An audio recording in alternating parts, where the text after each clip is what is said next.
سورہ انعام کی آیت نمبر 54 ہے. 54.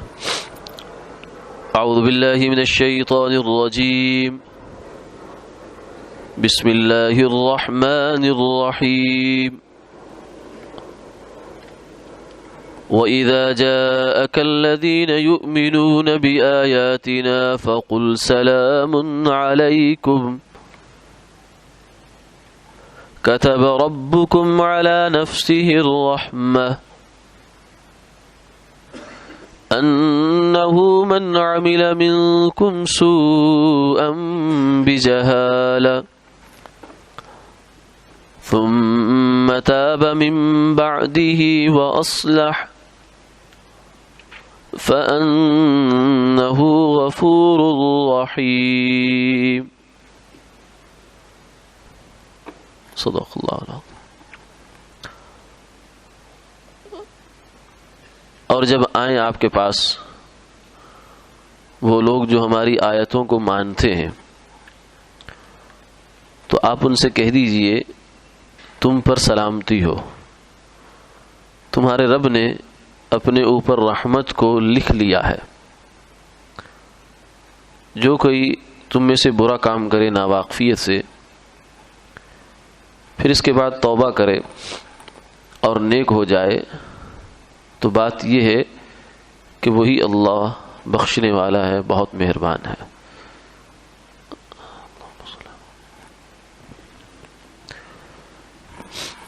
گزشتہ آیات میں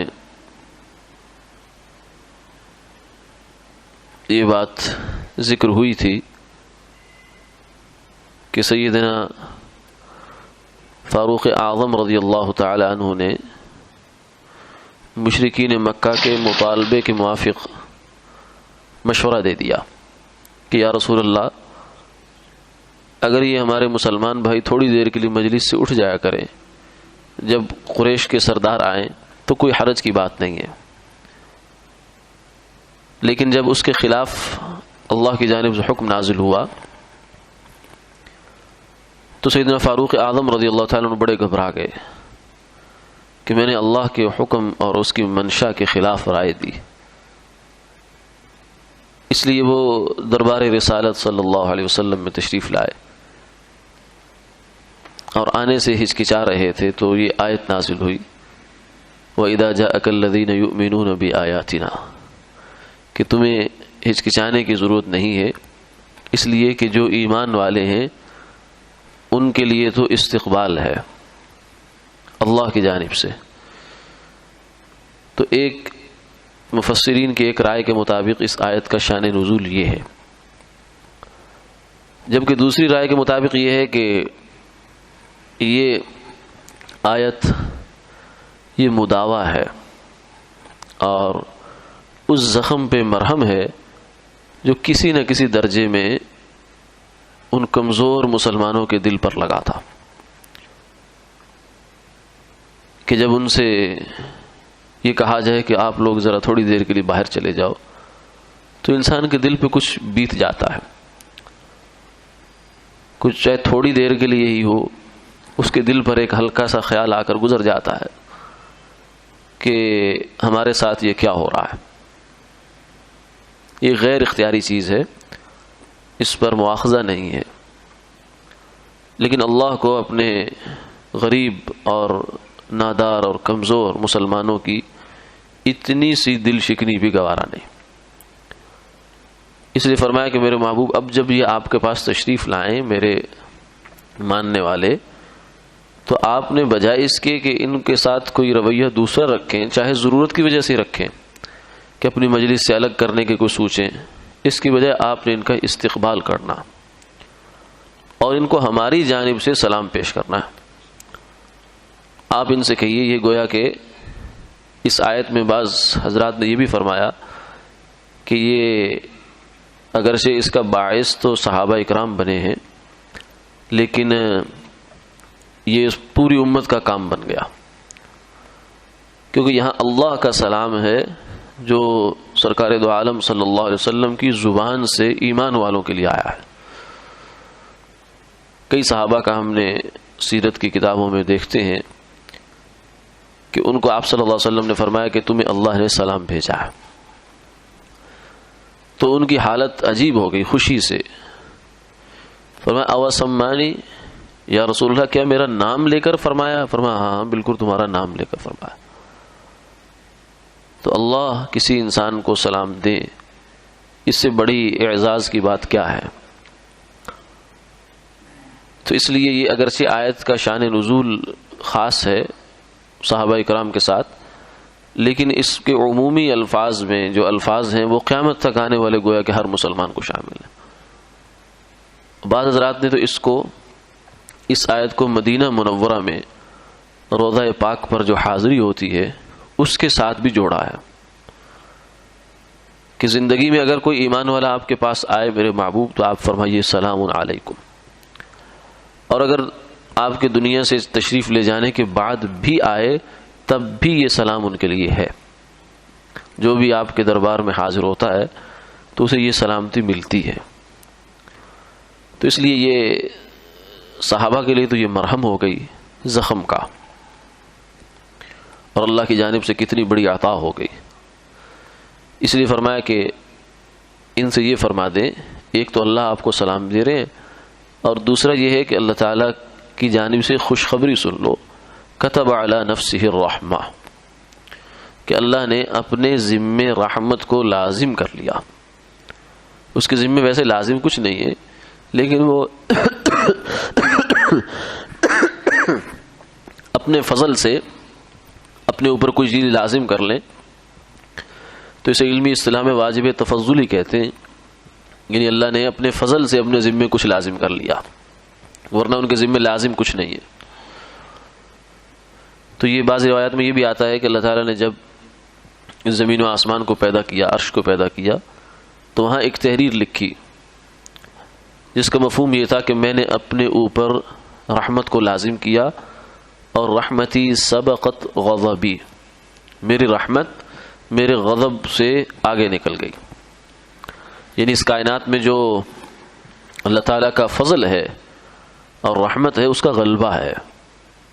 اس لیے فرمایا وَلَوْ يُؤَاخِذُ اللَّهُ النَّاسَ بِمَا كَسَبُوا مَا تَرَكَ عَلَى ظَهْرِهَا مِن دَابَّةٍ، اگر انسانوں کے اعمال کے مطابق اللہ کی جانب سے گرفت آنا شروع ہو جائے کہ جیسے عمل ہو رہے ہیں، تو زمین پر ایک بھی جاندار ذی روح چیز نہ بچے. اس لیے کہ انصاف تو اللہ تعالیٰ کے انصاف کا کوئی سامنا نہیں کر سکتا. اسی لیے سرکار دو عالم صلی اللہ علیہ وسلم نے فرمایا کہ اللہ سے اس کا فضل مانگو، اور فرمایا لن يدخل احدکم الجنۃ عملہ، تم میں سے کوئی آدمی اپنے عمل کی بنیاد پر جنت میں نہیں جائے گا. فرمایا ولا انت یا رسول اللہ، کیا آپ بھی؟ فرمایا ولا انا الا ان يتغمدنی اللہ برحمت منہ، ہاں میں بھی، الا یہ کہ اللہ کی رحمت مجھے ڈھانپ لے. اس لیے اللہ کا حق ادا نہیں ہو سکتا. خود سرکار دو عالم صلی اللہ علیہ وسلم جو گناہوں سے پاک صاف معصوم، رات بھر مصلے پہ ہیں، پاؤں میں ورم آ جاتا ہے. سیدہ عائشہ رضی اللہ تعالیٰ عنہ فرماتی مجھے ترس آتا تھا. فرمایا یا رسول اللہ آپ کو اللہ نے اگلے پچھلے معاف ہیں، آپ اتنی مشقت کیوں کرتے ہیں؟ فرمایا افلا اکون عبدا شکورا، کیا میں اللہ کا شکر گزار بندہ نہ بنوں؟ تو ایسی عبادت کرنے والے، ایسی معرفت والے، ایسے علم والے، اللہ کے قرب والے، اللہ کے حبیب اور خلیل جن کے لیے یہ ساری کائنات بنائی ہے، جب وہ فرماتے ہیں ما عرفناک حق معرفتک ما عبدناک حق عبادتک، یا اللہ ہم نے تیری عبادت کا حق ادا نہیں کیا، ہم نے آپ کو پہچاننے کا بھی حق ادا نہیں کیا. حق ادا ہو ہی نہیں سکتا. اس لیے کہ انسان جتنا بھی ہو جائے وہ انسان ہے، وہ محدود ہے، اور اللہ لا محدود ہے. ان کے خزانے، ان کی صفات، ان کی ذات، اس کی کوئی حد اور انتہا نہیں ہے. تو محدود لا محدود کو کیسے سمیٹ سکتا ہے؟ اس لیے انسان کے پاس سوائے عاجزی کے اور کچھ نہیں ہے، اور جب یہ عاجزی کرتا ہے تو اللہ کی رحمت اس کو آ کر ڈھانپ لیتی ہے. سرکار دو عالم صلی اللہ علیہ وسلم نے خود فرمایا ولا انا، ہاں میں بھی. تو یہ بھی ایک عاجزی کا کلمہ ہے. امت کو یہ سکھایا ہے، تعلیم دی ہے کہ تم کسی اپنے عمل پر اترانا نہ، ناز نہ کرنا کہ میں نے بڑی باتیں کر لی، میں نے بڑے روزے رکھ لیے، میں نے یہ کیا وہ کیا. ہاں کرو ضرور، کیونکہ عمل اللہ کے فضل کو متوجہ کرنے کا بہانہ ہے.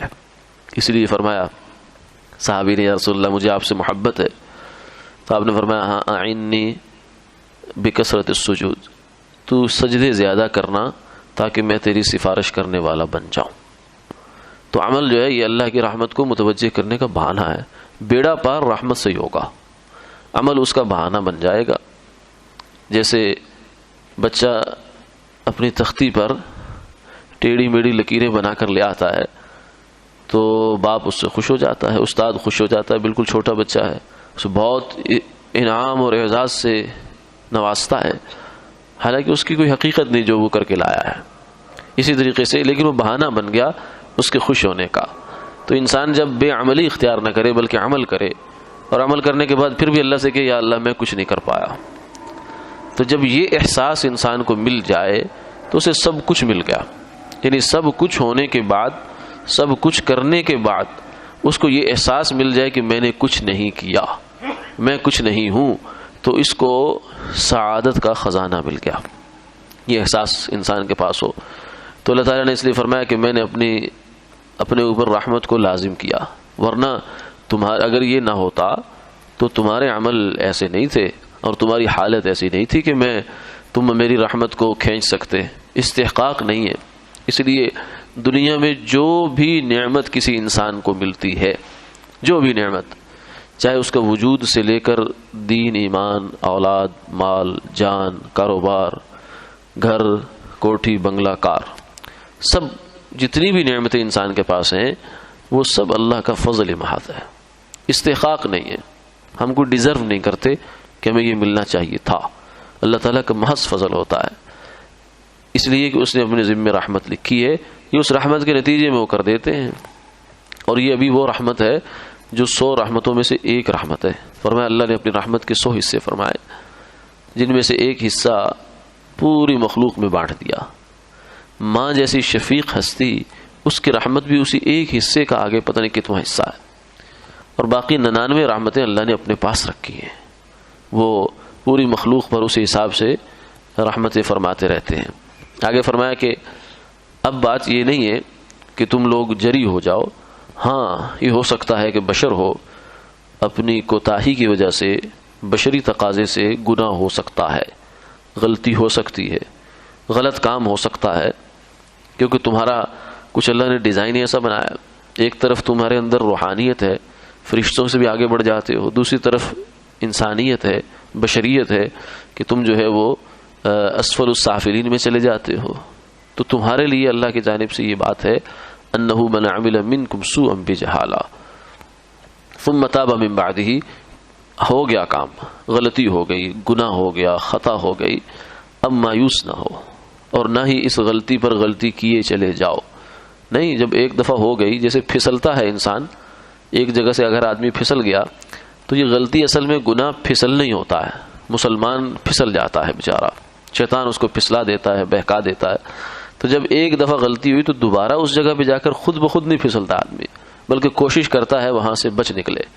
اگر دوسرے دن یا دوسرے ٹائم پہ اس جگہ سے گزرنا پڑا تو بہت محتاط ہو کر قدم رکھتا ہے. تو یہ توبہ ہے. غلطی ہو گئی، پھر انسان ایک تو اللہ کے سامنے جھک جائے، ندامت، شرمندگی کا احساس ظاہر کرے، اور پھر اس گناہ کے قریب نہ بھٹکے، اس کے اسباب کے بھی قریب نہ جائے. جس راستے سے شیطان اسے اس گناہ تک لے گیا تھا ان راستوں کو بند کر دے. جب راستے بند ہوتے ہیں تو اصل جگہ تک پہنچنا مشکل ہو جاتا ہے، بہت مشکل. جب راستے کھلے ہوں تو پھر پہنچنے کے امکانات بڑھ جاتے ہیں. اس لیے آپ دیکھتے ہیں کہ جب انتظامیہ کسی خاص جگہ کی خاص حفاظت کرنا چاہتی ہے تو دور دور تک وہاں جانے والے راستے بند کر دیتی ہے تاکہ آدمی کو اس جگہ تک پہنچ نہ سکے. تو اس لیے گناہ جہاں سے انسان کے ساتھ لگا ہے، جہاں اس سے غلطی ہو گئی، شیطان نے کروا دی، اس جگہ سے بھی بچنے کی کوشش کرے. ثم تاب من بعدہ واصلح، اور اپنے حال کو درست کر لے، یعنی اپنے عمل سے ظاہر کرے کہ واقعتاً اس نے توبہ کی ہے. یہ نہ ہو کہ زبان سے توبہ توبہ توبہ، استغفار کی تسبیح بھی چل رہی ہے اور دل میں وہی جذبات گناہ کے، وہی زندگی، اسی ڈگر پر اپنا نظام چل رہا ہے. یہ نہ ہو. واصلح، اور اس کے بعد اپنے حال کی اصلاح بھی کرے. فَأَنَّهُ غَفُورٌ رَحِيمٌ، تو پھر ایسی کوئی بات ہی نہیں ہے کہ تمہارا کوئی بھی گناہ اللہ کی رحمت کے سامنے ٹک سکے۔ اگر ایک انسان پوری زمین کو گناہوں سے بھر دے، یعنی چپے چپے پر جا کر گناہ کرے، ایسا ہو نہیں سکتا، لیکن اگر کر لے اور یہ گناہ جو ہے آسمان کو چھونا شروع کر دے، لیکن ایک آنسو ندامت کا آدمی بہا دے کہ یا اللہ غلطی ہو گئی، توبہ کرتا ہوں، معاف فرما دے، دل سے، صدق دل سے کر دے، تو اس ایک آنسو میں اتنی طاقت ہے کہ یہ روئے زمین کے آسمان تک لگے ہوئے گناہوں کو جلا کر بھسم کر سکتا ہے، یہ راکھ بنا سکتا ہے آنسو۔